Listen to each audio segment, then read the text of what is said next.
Anele and the club on 947. 947 loves you. What are you eating? You are eating it so deliciously. It's black bread Uh-huh.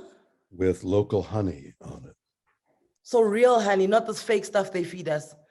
I know honey is really very good for you. It carries with it the pollens of the neighborhood. You So know you- what I read? Sorry ahead. to interrupt. I read that if you suffer from hay fever, you must eat local honey because then, you know, the bees are usually pollinating that. So you're kind of fighting it, you know, internally. That's exactly right. The local bees and the honey. Is that your son, Adela? Yes, here he is. Come here, Aleke, meet Mr. William Shatner. There you go. Hello, Mr. William Shatner. How are you, my dear? Fine, thanks, and you? I'm well. Are you aware of the miracle of radio and television? I love radio and television. So do I. That gives us a lot in common. I love radio. I love the bus. The Buzz is my talk show, so he likes the Buzz. Okay, The thank Buzz. you. We got a radio host in the making. Oh no, he totally is. He's got a YouTube channel and everything, so we're pacing ourselves there.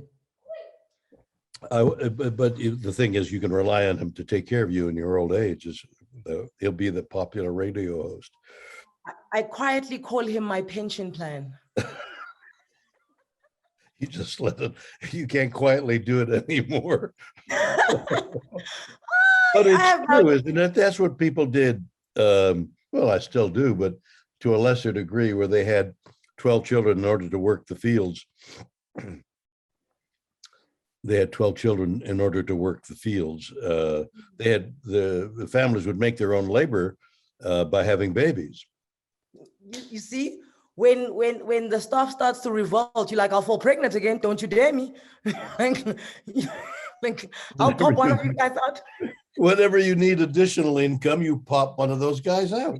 Just like, Never quite I thought am- of it that way. I am my own HR department. Don't you start with me. Who's that painting of behind you? Oh, that is the most phenomenal South African actor. His name is Warren Masemola, and he is so good that I put him here so that What does he everyone do? He's an actor. He has an actor's face and eyes. Right? Oh, can I tell you, I put it up here to remind everyone about excellence because he is phenomenal. I say he's an Oscar waiting to happen. Is he a dramatic actor or is he Yeah. And is he on stage or in the movies? What? No, he does both, Bill. He does both, but he's more like a method actor. So he can go More like a what? More like a what? Method actor. A method actor. Yeah, he's a method actor. He is insane. He can play. I mean, his best role was when he played a gay guy that ran a salon, but he also plays a taxi warlord. You know, he can also be a homeless guy. He's also a dancing teacher in the one show. He is just the cream of the crop. So why are you advertising him on the back of on your radio show, which becomes a television show? Why have you got him in your background? Because this is the best light in my house. Because what? This is the best light in my house. The best light of the light that's lighting his picture is the best light in your house. Fantastic. See, all you need to do is ask a question and all these truths come tumbling out. You hold nothing back, Adela.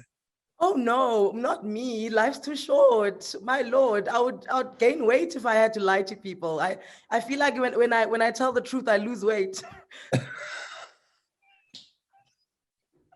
Well, you lose psychic weight, that's for sure. I'm not sure it comes off your belly, but if that were true, I would be using it myself because I've got a lot of avoir du poids. I'm fatter than I need to be. Oh no, but I mean, wait, but surely at 90, you don't care what you weigh anymore. That's what we were told. Oprah said, when you grow up, you don't care. No, that's not true. How old are you? I'm 37. And do you care how much weight you're carrying? Yes. Multiply, what is that? So that's 2.5 times. I'm 2.5 times your age. 60, 14. Something Yeah. like that. Yeah, something like that. The desire to lose weight is that multiple. I am 2.5 times more desirous of losing weight at my age than you are at yours. Why? Because I want to see next year. You know what? One of the most Googled things about you is no one believes that you're 90 years old. Do you realize that? Everyone, but I'm not. You see, how old are you then? I'm 52. Why did And you stutter? why what? Why did you stutter when you said 52? Because I had to remember whether I was 51 or 53. Okay, so. Mm, so I figure they made a mistake on my birth certificate. I was born in Canada, and they make mistakes like that all the time. But okay, so you're not 90, but everyone feels that you're 90. But what's a constant reminder to you that you are 90? You My know, back. is it My your back. back? Yeah. What about it? Well, it's sore all the time. I ride horses a lot.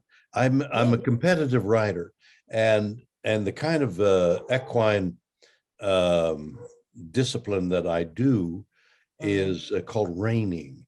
And I know they have it in South Africa. And in fact, out of South Africa, I also have saddlebred horses, which I used to ride all the time. And every so often, a great saddlebred stallion or mare would come from South Africa to Kentucky, where most of that sport is held.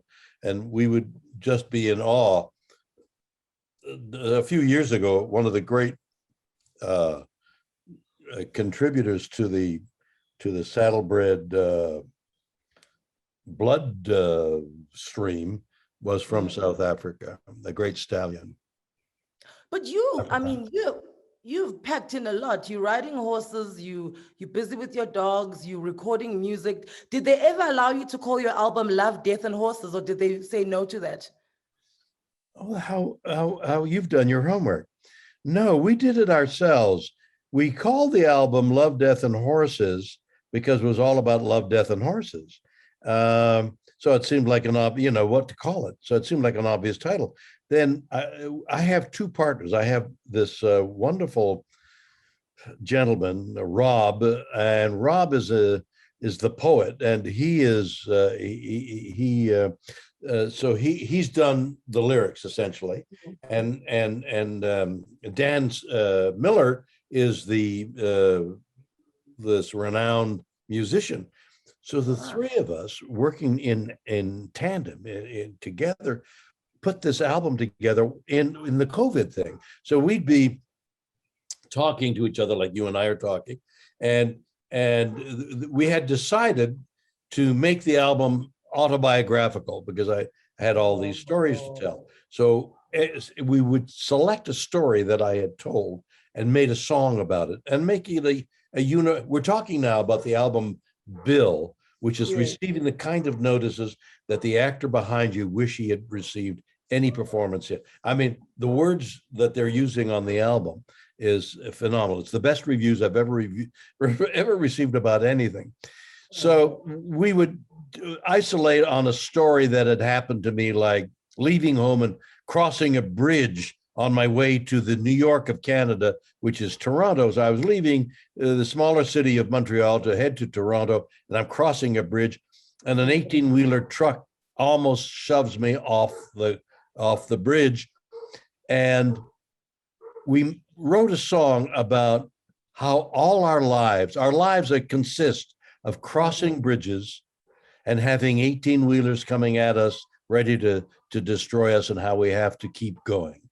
And that's the song. So we took an isolated incident in my life and made a universal song about it. And we've done that with 13 songs.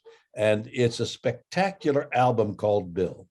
And are you still part of your book club? I know you have a book club and y'all are reading and all of that.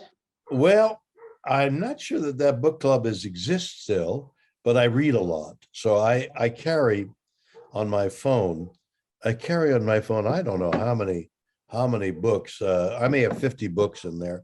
And so I read one and get so invested in it. Like I was reading one about mosquitoes in South Africa, as one of all the countries in the world, except the northern countries, they don't have mosquitoes. Mosquitoes carrying malaria have shaped civilization. Unbeknownst to all of us, except for a very few people, malaria carrying mosquitoes have changed the world from the dinosaur times.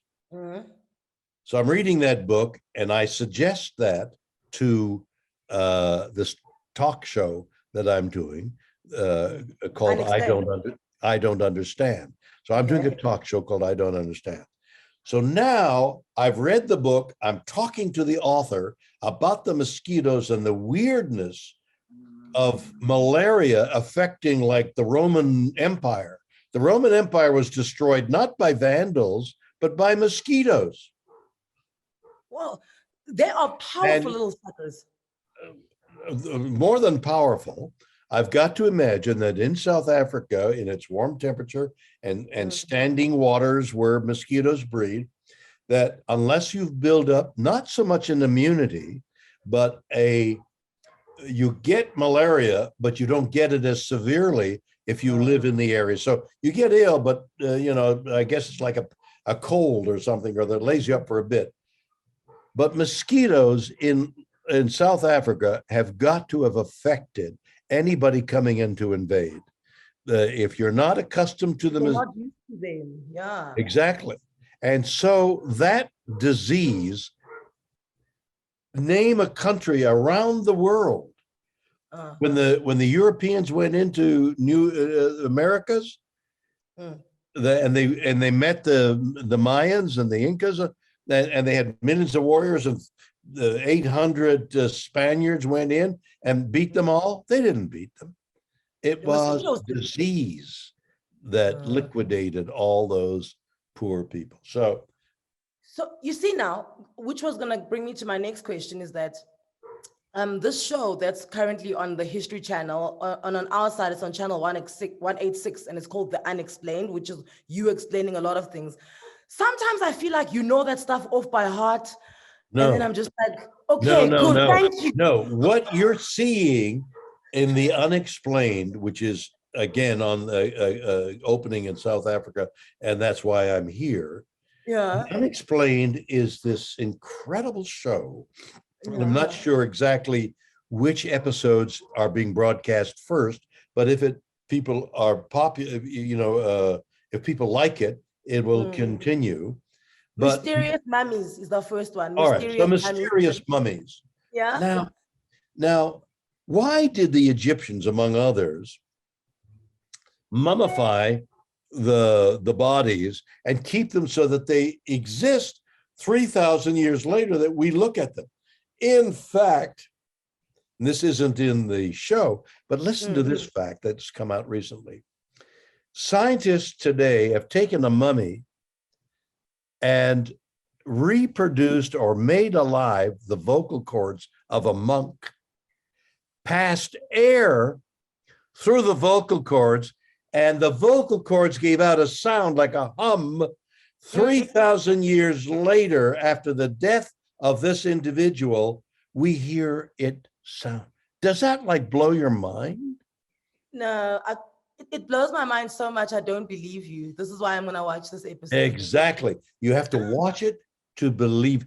The Unexplained tries to deal with mysteries that lurk all over we're born in a mystery.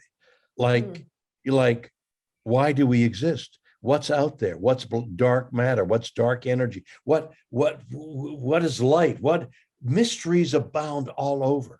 Why does voodoo work? Why does voodoo work? Yeah. But wait, there's one that's playing, I think, on the 27th of October. Yes. 29th of October, and it's Extraordinary Engineering. Now, that's not far-fetched. It's not magical. So what are you explaining? What is magical is how they did it. Okay. How did they to under the people that lived, I don't know, 1,000 years ago, 2,000 years ago, 3,000 years ago, long before any of these great machines that we've made that move heavy weights, they've carved out cities underground. They have moved rocks, stones that are heavier than our machinery can move. How did they do that? How did they make underground cities that exist today with technology that we don't have now? Okay, you've won me over. Okay, I'm watching. Okay. You got to I get it. watch. You I'm got to definitely watch and watching. look and be astonished at humanity, at the resilience, at the intelligence, at the mystery of humanity. So every time you take on a project, do you always tell yourself that, okay, this is the last one and then I'm gonna rest and then I'm just gonna spend time with my family? Have you ever told yourself that? Have you ever promised that to anyone else? That This is the my last last one? interview I'll ever do. Liar. You lie with such a straight face. So have you ever promised that maybe to your kids, your wife, anyone, that this is the last thing, I promise you? No, I worked with the heavyweight fighter, George Foreman. Do you know the name? Okay. Yes, So George, I've got his grill. you got his what? He's got his grill. Right, exactly. In fact, I did a show, though. It's a long time. Anyway, so George Foreman, I said to George, because I was doing this 2 years of touring the world with him. He was an incredible gentleman. I said to George, why did you won the world championship at the age of 30, you retire for 10 years, you find God and you become a preacher and all, and then at the age of 40, you decide to go back into fighting. Why did you go back? Why didn't you just retire? And he said, I was sitting around the table with my children, all of whom are named George, by the way. They're all sitting around a table and they're all doing this. Daddy, we want to eat, Daddy. So he had to go back to fighting in order to buy enough food for 12 children. Okay. So I'm sitting around the table with my 3 kids and they're all going, I gotta eat. Okay. And then you're like, I gotta call Adela and do an interview. And do an interview so that we can all know about Explained. So you're going into space? I'm going into space, my dear. When? A week from tomorrow. How do you prepare for that? Take a deep breath. You're not flying the rocket yourself, right? Well, nobody flies the rocket themselves. There's a large group of people, and I learned this because I've done a rehearsal already. There's a large group of people. In the old days, they used to say, okay, 0, ready for -3, -2, press the button, -1, press another button. They don't even press buttons anymore. It's all electronically programmed. So they sit around because they've already programmed the button, and at 10 -3, this thing clicks on. Now, I guess they can stop it, but they don't literally press a button like they used to. So nobody flies it. It's electronically flown. Are you So not I'm scared? sitting there in the hands of an electronic ghost. Are you not scared? I'm scared. What's the word that where you defecate? What? Shitless. Oh, that's the word. You said it, I didn't. It's okay. It's okay. So, oh my word. What do you mean they can't? They could shut you up. You said shitless. No, but this time William Shatner list. This is where you sit. This is the list in which you sit. I didn't say shitless. That's a word you can't use on radio. Sit list. Shit list. Okay. So are you, when is your last meal before you go into space? Are you allowed to eat? Are you allowed to drink? What's the vibe there? This is my last piece of toast that I'll ever have. I'm going to lose 30 pounds between now and takeoff. Like sands through the hourglass, so is the toast of our life. So is the toast of our lives. Yes, oh my word. Do Well, you that's remember what. Yeah, I remember that. Days of Our Lives. That yeah, that Days wasn't of- you in that voice, it wasn't you. No, Days of It Our was Lives. No, it was you it was in me. Boston Legal, It though. was me No, it living. was you. Oh, okay. It was you in Boston Legal, hey. Yeah. Okay, so I have to say goodbye to you because I'm being told that I must wrap this up. So before I leave, I get the Star Trek people, well done. I get the TJ Hooker people, well done. I get the This is Rescue 911 people, well done. But my listeners, they are in love with Denny Crane. So you're Well, gonna I'm have in to. love with you, Adela. You're a remarkable young lady and a wonderful interviewer and such a charmer. Thank you. So are you gonna do Denny Crane for me once before you go? Rennie Crane, Sorry, I didn't hear that. Rennie Crane.